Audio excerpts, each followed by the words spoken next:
Coach, I know you said you were gonna kind of look at some stuff from what's gone on the last 3 games and how you can. Was there anything that the film showed? What's been kind of the focus of the last couple of days to try to turn things around? Our turnover rate's been a little higher than normal. Our defensive rebound percentage has been too low relative to prior to that.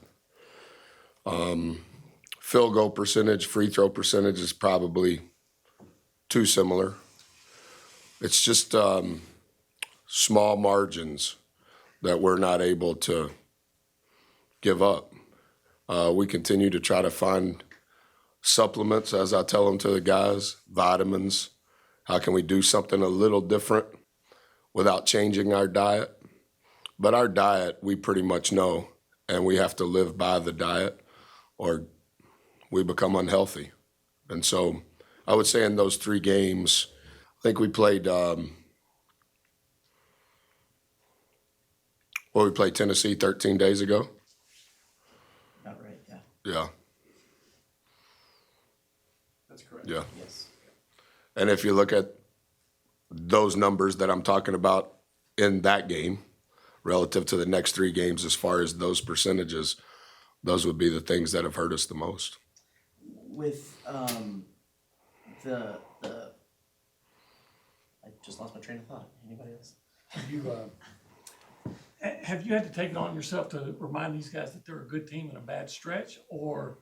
Yeah, if you pray for rain, you better deal with the mud, right? Like, not trying to be facetious, but I'm saying, like, yeah, there's evidence we're a good team. And there's evidence if we don't follow the recipe, we're not a good team.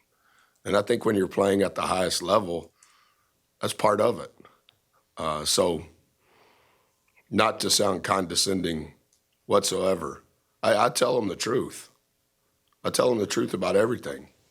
Hey, if you're anxious and worried about the future, then you're paralyzed in the present. And we have work to do. We have a great opportunity. Are we going to do it? I don't know. Are we disappointed in what's happened? Absolutely. Does Texas A&M men's basketball need a better coach? For sure. Do I love our guys? For sure. But I don't think that you can live in our world and not expect some volatility. I think it's how you respond to that volatility. Why have you always responded so well? I think telling the truth is part of it. And I also think that not being Pollyanna and not acting as if it's not there is probably not right because they know it's not the truth. I think kids know the truth. And I also think that when you don't hold them accountable, they lose faith. They lose trust. I think when you tell people the truth and you hold them accountable to being their best, even when they're at their worst, they still respect the accountability involved. We literally may have just had our best practice. We for sure had an incredible film session and a great practice. And you wouldn't necessarily think that after the 9 previous days of work. Does that mean that it's going to result in winning at Tennessee? I don't know, but can we control today and the opportunity to improve and to understand the game plan going into tomorrow? They were phenomenal. They were phenomenal, and I respect that. Guys like Henry and Wade, some of the older guys, they've been through that 8-game losing streak 2 years ago. Yeah. The circumstances are different, but is there? I think some of it, Travis, to his question, to expand on it a little bit. I think some of that, the lessons of the 8-game losing streak came on the heels of a 4-0 start. And then we finished winning 5 out of 6. And it was almost, in regards to emotion, 3 different seasons. 4-0, 0-8, 5-1, and then advance to the SEC Tournament Championship, which was, I guess, in that year, it was 3 more SEC wins, which would have been 12 SEC competition wins. And you're thinking at that moment in time, we're going to the tournament. Oh, no, we're not. Diatribe by Buzz. And then 6-5 last year, non-conference. I understand we won 2 games after Christmas. And then 15-3 in the SEC. SEC Tournament Championship again. 7 seed. What? All right, let's correct it. Let's go 9-4 and play all of those games that we played in non-conference. And then you open up conference play, and it's a dud. And then you play at an incredibly talented and difficult place to play, and you lose. Then you win a great, huge game in overtime. Unbelievable crowd. I think it's just the emotion of it all, and I think there's lessons from all of those things. But I think some of the burden that our guys feel is the expectation of others. Oh, Wade, you're preseason player of the year. Buzz, y'all were picked second. What, have you forgot how to do, coach? Yeah, but that's kind of the outside, right? That's external. And whether things are good or bad, we can't be held hostage or motivated by the external. It has to be the internal, the character of the people, the quality of the people, the lives of the people. Like, that's what you have to focus on. And that's hard. That's hard no matter when it was, 1980 or 2024. But I think when you get outside of what you can control, somehow you have to, what is the word, batten down the hatches. Like, guys, what can we do? And how can we help one another? And I need to be at the front of the line in regards to that. How difficult has it been with the net and who's beating who and the presence of social media to kind of keep your team focused on itself and not look too far ahead down the road? Well, that's what I mentioned to him today. Like, the Chinese proverb, maybe so, maybe not. Well, this was good. Maybe so, maybe not. Beat Tennessee 13 days ago. Oh, that's great. Maybe so, maybe not. Lose to Vanderbilt. Is that good? Maybe so, maybe not. I think, like, guys, do you want to be in the media? Do you want to forecast, if this happens, if that happens, if Ohio State beats Purdue, if Penn State wins in overtime against Illinois? Like, yeah, but you still have to do your job, right? But we can't do 2 jobs. We have to do our job. And our job is to win.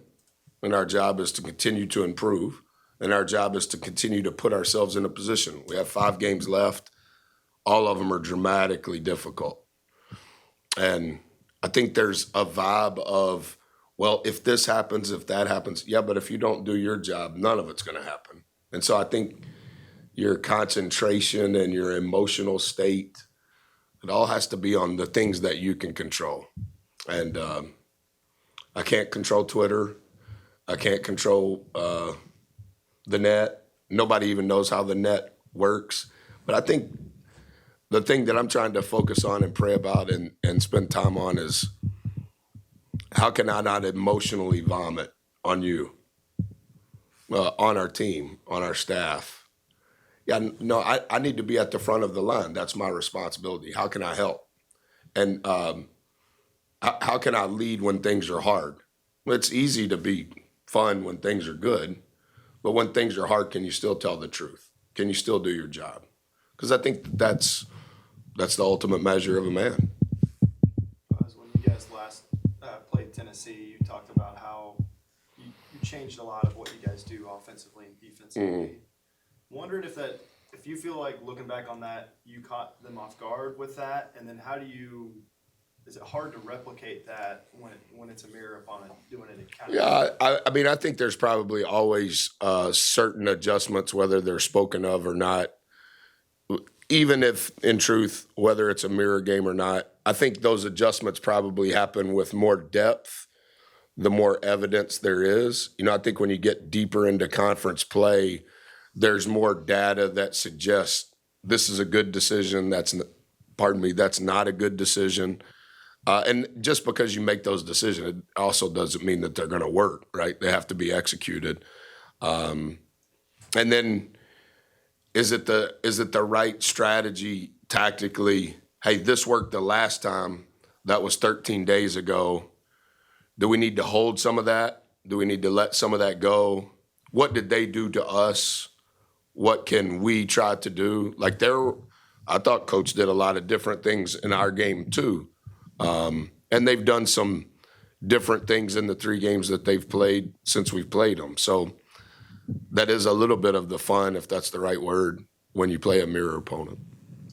It's something probably should ask a little bit back ago, but Coach after that game had some words on your coming out to call the timeout. Did the SEC office ever contact you about that? Yeah, I've tried to do really good throughout my career. I want to be a coach's coach among all things, and I've obviously known Coach for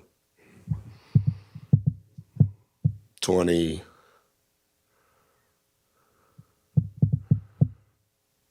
I think I told him before the game, I think I was at his house when he was my age. I'm 51. He's 68, I believe. 17 years ago.